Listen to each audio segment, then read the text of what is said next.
ಇಂಡಿ ಶಾಸಕರಾದಂಥ ಯಶವಂತ ರಾಯಗೌಡರಿದ್ದಾರೆ, ಬನ್ನಿ ಮಾತನಾಡೋಣ. ಸರ್ ನಮಸ್ತೆ. ನಮಸ್ಕಾರ. ಸರಿ, ಈಗಾಗಲೇ ರಾಜೀನಾಮೆ ಸಲ್ಲಿಸಿದ್ದೀರಾ. ಸಚಿವ ಸ್ಥಾನದ ನಿಮ್ಮ ಹೆಸರು ಕೂಡ ಓಡಾಡ್ತಾ ಇತ್ತು, ಆದರೆ ಯಾವುದೇ ರೀತಿ ಸಚಿವ ಸ್ಥಾನ ಸಿಕ್ಕಿಲ್ಲ. ಯಾಕೆ ರಾಜೀನಾಮೆ ಕೊಟ್ಟರು ಅಂತ ಕೇಳ್ಬೋದು? ನಾನು ರಾಜೀನಾಮೆ ಕೊಡ್ತಕ್ಕಂಥ ಕಾರಣ ಬರೀ ಸಚಿವ ಸ್ಥಾನ ಅಷ್ಟೇ ಅಲ್ಲ, ಕಾಂಗ್ರೆಸ್ನೊಳಗೆ ಇತ್ತೀಚಿನ ನಿರ್ಣಯಗಳನ್ನು ಗಮನಿಸಿ, ಇತ್ತೀಚಿನ ಬೆಳವಣಿಗೆಗಳನ್ನು ಗಮನಿಸಿ ಇಲ್ಲಿ ಪಕ್ಷ ನಿಷ್ಠೆಗೆ, ಪ್ರಾಮಾಣಿಕತೆಗೆ, ಒಳ್ಳೆತನಕ್ಕೆ ಬೆಲೆ ಇಲ್ಲ ಅಂತಕ್ಕಂಥ ಒಂದು ನಿರ್ಣಯಕ್ಕೆ ಬಂದು ನಾನು ಈ ತೀರ್ಮಾನವನ್ನು ತೊಗೊಂಡಿದ್ದೀನಿ. ಬರೀ ಒಂದು ಸಚಿವ ಸ್ಥಾನ ಒಂದೇ ಕ್ರೈಟೇರಿಯಾ ಅಲ್ಲ, ಅನೇಕ ಕಾರಣಗಳು. ಪಕ್ಷದೊಳಗೆ ಏನು ಮಾತಾಡಿರ್ತೀವಿ, ಆ ಮಾತಾಡೋದಕ್ಕೆ ಬದ್ಧತೆಯಿಂದ ನಡೀಲಿಲ್ಲ ಅಂದರೆ ಅದರ ಅವಶ್ಯಕತೆ ಏನದ? ನಾವೆಲ್ಲ ಧಾರ್ಮಿಕ ಮತ್ತು ಆಧ್ಯಾತ್ಮಿಕ ತಳೆದ ಮೇಲೆ ರಾಜಕಾರಣ ಮಾಡಿದವರು. ಯಾರಿಗಾದ್ರೂ ಒಂದು ಮಾತು ಕೊಟ್ಟಿವಿ ಅಂದ್ರೆ ಆ ಬದ್ಧತೆಯಿಂದ ನಡೆದವರು. ಸೊ ಆ ಮಾತಿಗೆ ಇವತ್ತು ಬೆಲೆ ಇಲ್ಲ, ಅದಕ್ಕೆ ಅನಿವಾರ್ಯವಾಗಿ ಬೇರೆ ಮಾರ್ಗ ಇರಲಿಲ್ಲ ನನಗೆ. ಸೊ ನಾನು ಇವತ್ತು ರಿಸೈನ್ ಮಾಡಿದ್ದೀನಿ. ಮುಂದಿನ ಏನು ತೀರ್ಮಾನ ತೊಗೋಬೇಕು ಅನ್ನೋದು ನನ್ನ ಭಾಗದ ಜನರ, ಬಿಜಾಪುರ ಜಿಲ್ಲೆ ಜನರ ಅಭಿಪ್ರಾಯ ಹೆಂಗಿರ್ತದೆ ಆ ರೀತಿ ತೀರ್ಮಾನ ಮಾಡೋಣ.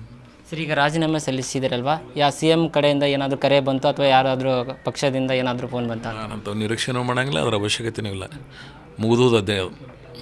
ಸರ್, ಈಗ ಅಂದರೆ ಮುಂದಿನ ನಡೆ ಏನಾಗುತ್ತೆ ನಿಮ್ದಂತ? ಏನು ರಿಸೈನ್ ಮಾಡಿದೊಳಗೆ ಮುಂದೇನು ಮುಂದೆ ಆರಾಮ್. ನಾನು ಕಾಂಗ್ರೆಸ್ ಸ್ಟ್ರಾಂಗ್ಲಿ ಐಡಿಯಾಲಜಿ ಮೇಲೆ ರಾಜಕಾರಣ ಮಾಡಿದವು. ಎರಡನೇ ಜನ್ರೇಷನ್. ನಾನು ದಿನಕ್ಕೊಂದು ಪಕ್ಷವನ್ನು, ದಿನಕ್ಕೊಂದು ರಾಜಕಾರಣ ಮಾಡ್ತಕ್ಕಂಥ ವ್ಯಕ್ತಿ ನಾನಲ್ಲ.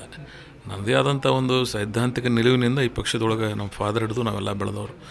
ಬಟ್ ಇವತ್ತಿನ ಕಾಂಗ್ರೆಸ್, ಅವತ್ತಿನ ಕಾಂಗ್ರೆಸ್ಗೂ ಇವತ್ತಿನ ಕಾಂಗ್ರೆಸ್ಗೆ ಯಾಕೋ ಒಂಥರ ಡಿಫ್ರೆಂಟ್ ಆಗಿದೆ ಅಂತ ಅನ್ನಿಸ್ತಾ ಇದೆ. ಕ್ಯಾಪಿಟಲಿಸ್ಟ್ ರಾಜಕಾರಣ ನಡೀತದೆ, ಪ್ರಾಮಾಣಿಕತೆಗೆ, ವಾಸ್ತವಿಕತೆಗೆ ಇಲ್ಲಿ ಬೆಲೆ ಇಲ್ಲ ಅಂತಕ್ಕಂಥ ಭಾವನೆ ಎಲ್ಲೋ ಒಂದು ಕಡೆ ನನ್ನ ಮನಸ್ಸಿಗೆ ಘಾಸಿಗೊಳಿಸಿದೆ. ನನ್ನ ಆತ್ಮಸಾಕ್ಷಿ ಹೋಗ್ತಾ ಇಲ್ಲ. ಮುಖ್ಯಮಂತ್ರಿ ಏನಾದರೂ ಮನವೊಲಿಸೋಕ್ಕೆ ಅಥವಾ ಏನಾದರೂ ಕರೆ ಮಾಡಿ ಮಾತನಾಡಿದ್ರೆ ಅವಾಗ ಏನು ಮಾಡ್ತೀರಂತ? ಏನು ಅದರ ಅವಶ್ಯಕತೆಯೂ ಇಲ್ಲ, ಅದರ ಅಗತ್ಯತೆಯೂ ಇಲ್ಲ. ಅವ್ರ ದಾರಿ ಅವರಿಗೆ, ನನ್ನ ದಾರಿ ನನಗೆ. ಸಾಕಷ್ಟು ಏನು ಜನರು ನಿಮ್ಮ ಮೇಲೆ ಅಭಿಪ್ರಾಯ ಇಟ್ಟಿದ್ರು, ಈ ಸರಿ ಸಚಿವ ಸ್ಥಾನ ಸಿಗುತ್ತೆ ನಮ್ಮವ್ರಿಗೆ ಅಂತ. ಇಂಡಿ ಕ್ಷೇತ್ರ ನಾನು ಸಚಿವ ಸ್ಥಾನ ನಾನಾಗಿ ಕೇಳಿದ್ದಲ್ಲದ. ಭಾಳ ಸಲ ಅವಕಾಶಗಳು ಬಂದಾಕ್ರೆ ಬೇರೆಯವ್ರಿಗೆ ಅವಕಾಶ ಮಾಡಿಕೊಟ್ಟಿನಿ. ಆ ಜಿಲ್ಲೆದೊಳಗೆ ಯಾವ್ಯಾವ ಸಂದರ್ಭದಾಗ MP ಮಾಡಿನೋ, ಬೇರೆಯವ್ರಿಗೆ ಮಂತ್ರಿ ಮಂತ್ರಿ ಮಾಡಿನೋ, ಬೇರೆಯವ್ರಿಗೆ ಶಾಸಕರುಗಳು ಮಾಡೋದಾಗ ಭಾಳ ಬದ್ಧತೆಯಿಂದ ಸಹಾಯ ಮಾಡ್ದವ ಇದ್ದೀನಿ ನಾನು. ಇವತ್ತು ನನ್ನ ಅವಕಾಶ ಬಂದಾಕ್ರೆ ಬೇರೆಯವ್ರು ಯಾವ ರೀತಿ ನಡ್ಕೊಂಡಿದ್ದಾರೆ ಅನ್ನೋದು ನಾನು ಗಮನಿಸಿದ್ದೀನಿ. ಸೊ ಇಂಥ ವಾತಾವರಣದಾಗ ಮುಂದುವರಿತಕ್ಕಂಥ ಮನಸ್ಸಿಲ್ಲ ನನಗೆ. ಸೊ ಅದಕ್ಕೆ ನಾನು ಈ ತೀರ್ಮಾನಕ್ಕೆ ಬಂದಿನು. ಮತ್ತು ಚುನಾವಣೆ ಇಂಥ ಪೂರ್ವದೊಳಗೆ ನಾನು ಮಾತು ಕೊಟ್ಟಿದ್ರು ಅವರು. 2023 ಫೆಬ್ರವರಿ ಏನು ಚುನಾವಣೆ ಇತ್ತಲ್ಲ, ಆ ಸಂದರ್ಭದಾಗ ನನಗೆ ಸುರ್ಜೇವಾಲಾ ಅವರು, ಸನ್ಮಾನ್ಯ ಸಿದ್ದರಾಮಯ್ಯನವರು, DK ಶಿವಕುಮಾರ್ ಅವರು, ನಾವು 3 ಜನ ಶಾಸಕರಿದ್ದೀವಿ. ನಮ್ಮೆಲ್ಲರಿಗೂ 1 to 1 ಕರೆದು ಮೀಟಿಂಗ್ ಮಾಡಿದ್ದಾರೆ.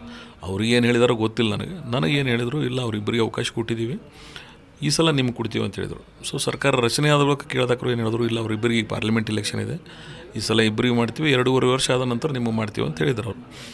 ಸೊ ಈ 2.5 ವರ್ಷ 3 ವರ್ಷ ಆದ ಬಳಿಕ ಮತ್ತೂ ಅದೇ ಮಾತಿದ್ದಾಗ ಆಮೇಲೆ ನನಗೆ ನಿಗಮ ಮಂಡಳಿ ಕೇಳಿದ್ರು ಅವರು. ನೀವು ಏನು ನನಗೆ ಮಾತು ಕೊಟ್ಟಿರಿ ಅದು ಮಾಡಿರಿ, ನನಗೇನು ನಿಗಮ ಮಂಡಳಿ ಇಂಟ್ರೆಸ್ಟ್ ಇಲ್ಲ ಅಂತ ಹೇಳಿದ್ದೆ ನಾನು.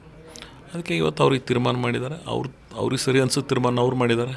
ನನ್ನ ಆತ್ಮಸಾಕ್ಷಿ, ನನ್ನ ಜನರ ಭಾವನೆಗಳನ್ನು ಗೌರವಿಸಿ ನಾನು ಈ ತೀರ್ಮಾನ ಮಾಡಿದ್ದೀನಿ. ಸರ್, ಸಾಕಷ್ಟು ಜನರು ಪ್ರತಿಭಟನೆ ಮಾಡ್ತಾ ಇದ್ದಾರೆ, ಜನರಿಗೋಸ್ಕರ ಏನು ಹೇಳ್ತೀರಾ ಅಂತ? ನನ್ನ ಭಾಗದ ಜನ ರಾಜಕೀಯವಾಗಿ 4 ದಶಕಗಳಿಂದ 4 ಜಿಲ್ಲಾ ಪಂಚಾಯತಿ, 4 MLA ಇಲೆಕ್ಷನ್ದಾಗ ಸಹಾಯ ಮಾಡಿ ಆಶೀರ್ವಾದ ಮಾಡಿರ್ತಕ್ಕಂಥ ಜನ ಅವರು ನನ್ನ ಪಾಲಿನ ಸರ್ವಸ್ವ. ಅವರು ನಾನು ಇವತ್ತೇನಾದರೂ ಇಲ್ಲಿದ್ದೀನಿ, ಈ ಧ್ವನಿ, ಈ ಗಟ್ಟಿತನ, ಈ ನಿಲುವುಗಳಿದ್ರೆ ಅದು ಅವರು ಕೊಟ್ಟಿರ್ತಕ್ಕಂಥ ಅನನ್ಯ ಕೊಡುಗೆ ಅದು. ಸೊ ಅದಕ್ಕಾಗಿ ಅವರ ಭಾವನೆಗಳಿಗೂ ಬಹಳ ಘಾಸಿಯಾಗಿದೆ. ಅನಿವಾರ್ಯವಾಗಿ 2 ತಿಂಗಳ ಈ ಪ್ರೊಸೆಸನ್ನು ಮಾಡಿ ನಿನ್ನೆ ನನಗೆ ಇಂಟಿಮೇಷನ್ ಕೊಟ್ಟು ಇವತ್ತು ಬೆಳಗ್ಗೆ ಮೀಟಿಂಗ್ ಮಾಡಿ ತೆಗಿತಾರೆ ಅಂದರೆ, ಸೊ ನನಗೆ ಬೇರೆ ಮಾರ್ಗ ಇರಲಿಲ್ಲ. ಅದಕ್ಕೆ ಅನಿವಾರ್ಯ ಡಿಸಿಷನ್ ತೊಗೊಂಡಿದ್ದೀನಿ ನಾನು. Okay sir, thank you. ಇದಿಷ್ಟು ಯಶವಂತ ರಾಯಗೌಡರ ಮಾತು. ಕ್ಯಾಮ್ರಾ ಪರ್ಸನ್ ಶಿವ ಜೊತೆ ರವಿಚಂದ್ರ ಚೌಡ್ಕೆ, ರಾಜ್ ನ್ಯೂಸ್ ಕನ್ನಡ, ಬೆಂಗಳೂರು.